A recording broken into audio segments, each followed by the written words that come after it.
kailangan upang lalong mapaganda ang pagtakbo ng ating kalikasan. Opo. Halimbawa, pag tayo nagtiis na huwag kumain minsan, sa dami natin, milyon-milyon tayo, milyong-milyong piso rin ang naiipon natin upang yung ating nasisave na resource, tubig marahil yan, gasolinang nagbubuga ng carbon dioxide, ay nakatutulong upang mabawasan ang katakot-takot na severe impact of so many people on the environment. Opo. Ito ang suliranin po ng buong sandaigdigan at ang mga malalaking bansa ay nagkakaroon ng pagkakaisa ngayon upang bawasan ang carbon dioxide. Tayo man, ang mga maliliit na bansa, ay maaaring gumawa ng ganitong pagkakaisa upang ang bawat isa sa atin ay magtipid sa paggamit ng carbon, gasolina, at yung mga bagay na nagdaraan sa kuryente. Halimbawa, kung ating papatayin ng ating air condition, dito nakakita ko hindi masyadong air condition ngayon. Epekto na ho na El Nino yan. Okay.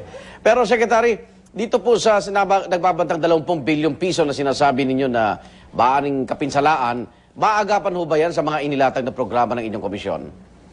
Maagapan yan sapagkat magpapawala riyan ng mga pagtulong upang magkaroon ng mga hybrid seeds upang sa angkop na panahon magtatanim tayo ng mga pananim na may konting katatagan kahit na kakaunti ang tubig.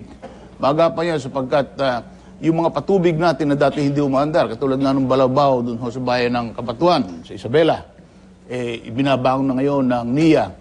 At dahil din ho sa pakikiisa ng mga magsasaka at pagtutulungan ng ating mga tao sa Department of Agriculture, Irrigation Administration, kinokontrol na mabuti ang pagbibigay ng tubig. Dito sa Kamaynilaan naman, siguro kung ang Metro Manila area ay magtitipid, pag nagbabrush kayo ng ngipin nyo, huwag nyo pinaandar yung gripo. At saka pag kayo naglalaba, huwag balde-balde ang tinatapong tubig. Pag yan ay nabawasan natin ng konti, meron tayong patubig sa Bulacan. Sapagkat yun hanggat ay pinanggagalingan ng patubig ng ating mga palayan dyan sa Bulacan. At yan din ang pinanggagalingan ng kuryente. 3 bagay, kuryente, para sa bahay, iniinom natin. Kaya kung itong 10 milyong katao ay magtitiis na huwag nag-aakse ng tubig, siguro maraming palay ang mapapatubo natin, maraming mga gulayan ang mapapatubo natin dito sa Central Luzon at mas maraming kuryente. Kaya tayo nagkakaroon ng brownout sapagkat nasira ang suwal. Ngayon, dito natin kinukuha yung kuryenteng kulang ng suwal. Okay. Secretary, good luck po. At ito'y kampanya nating lahat, pati ng ating mga kababayan. Maraming salamat po, Secretary Yerson Alvarez po, Vice Chairman ng Climate Change Commission. Samantala, tumaas ang presyo ng baboy at baka sa palengke kaya matumal ang bentahan. Mahina rin po ang bentahan ng manok dahil madali raw matuyo ang mga ito dala ng sobrang init. Narito ang report ni James Velasquez. Abala, naging umaga ng mga kababayan natin nagtitinda ng manok, baboy at baka sa Mega Q-Mart sa Quezon City. Kahit na bagyang bumaba ang presyo, matumal daw ang benta ng manok ngayon linggo. Nasa 135 pesos na ngayon ang isang buong manok, 140 pesos naman ang kada kilo ng drumstick at adobo cut. Kumpara ng mga nakaraang buwan na malamig ang panahon, mabilis daw matuyo ang mga supply ng manok ngayong Pebrero kaya mahirap maibenta. Matumal eh. Siguro mainit, tapos mabilis mangitim yung manok. Ngayon pa nga lang po, bumababa na lalo pa siguro sa mga susunod na araw. Nagtaas naman ang presyo ang karne ng baboy at baka. Mula sa 155 pesos, 175 pesos na kada kilo ng baboy. Ang liempo cut na dati 170 pesos, aabot na sa 190 pesos kada kilo. Nasa 120 pesos na rin ang kada kilo ng laman ng pata. 10 piso naman ang itinaas ang kada kilo ng karne ng baka at 5 piso itinaas sa mga specialty cut. Tag-init din daw marahil ang dahilan kung bakit matumal ang bentahan, lalo na't medyo kumukonti na raw ang dumarating ang supply. Konti lang baboy, mataas eh. Sa init na rin, sa biyahe pa lang marami nang namamatay eh.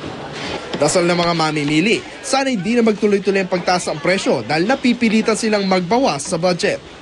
Kaya kami kuminsan, kaunti na lang bili-bili namin, binabawasan namin yung budget. Para sa Unang Balita, James Velasquez reporting. At kaugnay po ng balitang yan, makakausap natin si Agriculture Undersecretary Joel Rodinas. Yusek Rodinas, good morning ho.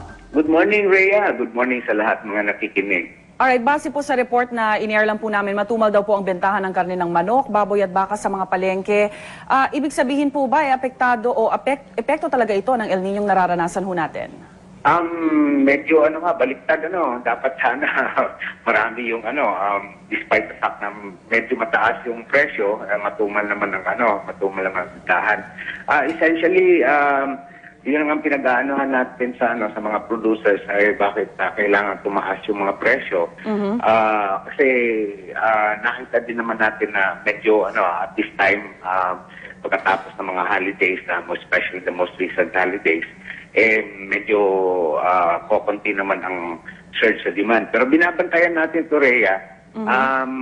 So continuous yung pag-usap natin dun sa mga sa mga producers kasi tinitingnan din natin na nagsimula na yung mga political campaigns, baka dito nag-exert ng konting pressure, ang expectations na mag-i-increase yung demand. So, kine-question nyo ho na tinuturo nila sa El Niño itong pagtaas nila ng presyo? Opo, kasi right now wala pa tayong nakikitang na massive stresses or massive deaths. Halimbawa, because ang nangyayari, nag-a-adjust pa naman ang katawan ng mga ng mga hayop. So walang masyadong although tinitingnan din natin kasi ina-announce ng Pag-asa na towards mga March, April, baka dito medyo masyadong mataas ang mga temperatura dahil sa El Niño. So, ayun po, yung sa supply, wala pa tayong problema sa manok, sa baka at sa baboy ho, Yusek? Wala naman. In fact, we noted na yung last quarter of 2009, nag-increase na yung population natin, no? Mga positive ang increases ng population despite